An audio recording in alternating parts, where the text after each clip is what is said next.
Thank you very much for the question. I really do think, as I stated earlier, that if we can offer some sort of incentives and things like that to existing homeowners to upgrade their HVAC unit to increase the energy efficiency of their home. Right now, the 2021 Energy Code has us going from 5 air changes to 3 air changes in a home. If you've got a window cracked, that could be 30 air changes. A house built in 1970 probably has 30 or 40 air changes in an hour. So if we could increase the efficiency of those homes, it would go a long way in helping with climate change. Existing homes are already so energy efficient. You're really just tweaking something that's not going to make a big difference in the energy efficiency of a home, but it's going to cost a lot to new construction. Thank you. And I just had to have my air condition fixed. It's about, I think it's 30 some odd years old. It's a tank, but it's definitely, I'm sure, not very efficient. I'd like to move on to something, we just talked about new construction a little bit and making home costs more affordable and, just better for Americans. In New York, there's talk of, and I know my colleague brought up, the ban on gas stoves. Currently, between 60 and 70% of New York families have a natural gas stove. State of New York, the governor and the legislature recently pushed through a gas stove ban for new buildings in its most recent budget.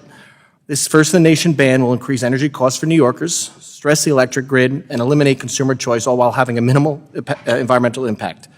Furthermore, adding further government red tape and regulation to new construction will further drive up housing costs that prices working families out.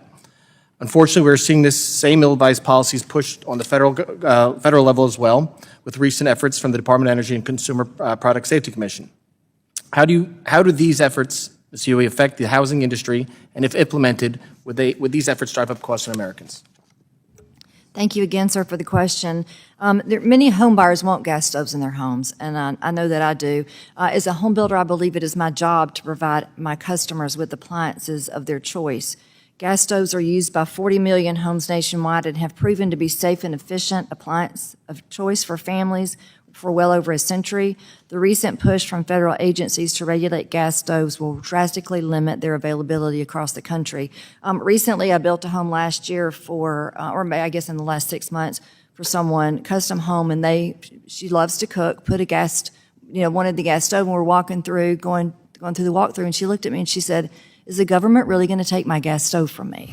And I said, "No, ma'am, they're not." Gasoline and grocery prices are going up again in the United States. More and more Americans are growing extremely worried as lawmakers attempt once again to tighten eligibility requirements for Medicare and SNAP monthly benefits. Hundreds of thousands of Americans are already set to lose benefits in just a few weeks. My dear friends, please do me a favor and watch until the end of this video. Also, to say thank you for being part of this community. This coming Friday and every Friday, I will be announcing several winners for the Walmart gift card giveaway. If you would like to enter these weekly giveaway, friends, please click and like several of my videos and then comment below the keyword of each video that you watch. The more videos that you comment on, friends, the greater your chances of winning the giveaways. The United States has had a run of stable pump prices the past few months, but now that we are at the end of summer, they are on the rise again.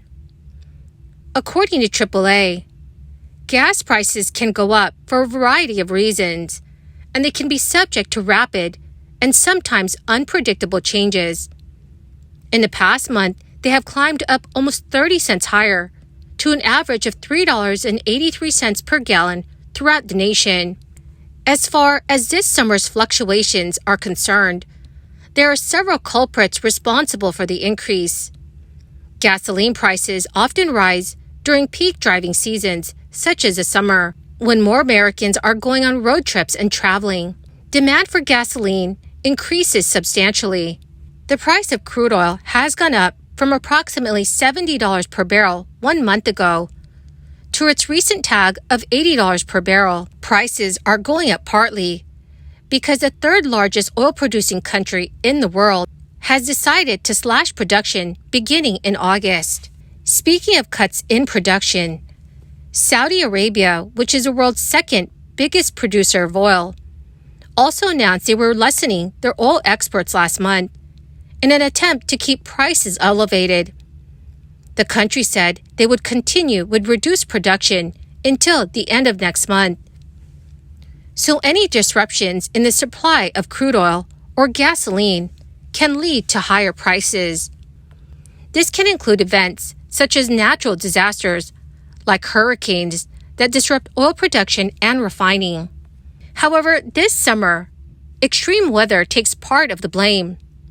Because of intense heat waves that have begun scorching much of the United States, some fuel-producing plants in Texas and Louisiana have suffered unexpected refinery outages or have been forced to reduce their output. Republican lawmakers pushed through expanded food stamp requirements as a condition for raising the debt ceiling. But their most hardline conservative members were disappointed to see the requirements watered down in the final bipartisan compromise. Advocates for bolstering food stamps now worry conservatives will use the upcoming Farm Bill debate as another opportunity to cut off nutrition assistance for those who fail to get a job. Hundreds of thousands of Americans already could lose benefits in October because of the work requirements, which will be back in effect after they were suspended during the crisis. The Farm Bill authorizes crop subsidies, conservation programs, and food assistance, typically in 5-year increments. The 2018 version that authorized hundreds of billions of dollars in spending is set to expire on September 30th, 2023. Although Congress could hit its legislative snooze button and push the debate later into the fall. The current House Republican conference includes conservative members who could derail the bill over the issue. Able-bodied adults without dependent children are generally required to work 80 hours a month. Those who fail to comply are limited to just 3 months of SNAP benefits in a 3-year period. The requirements previously applied only to recipients 49 and under. During the debt ceiling negotiations, Democrats accepted GOP demands to raise the age cutoff in stages to age 50 on September 1st, 2023, to 52 years old in October, and then to 54 years old next year.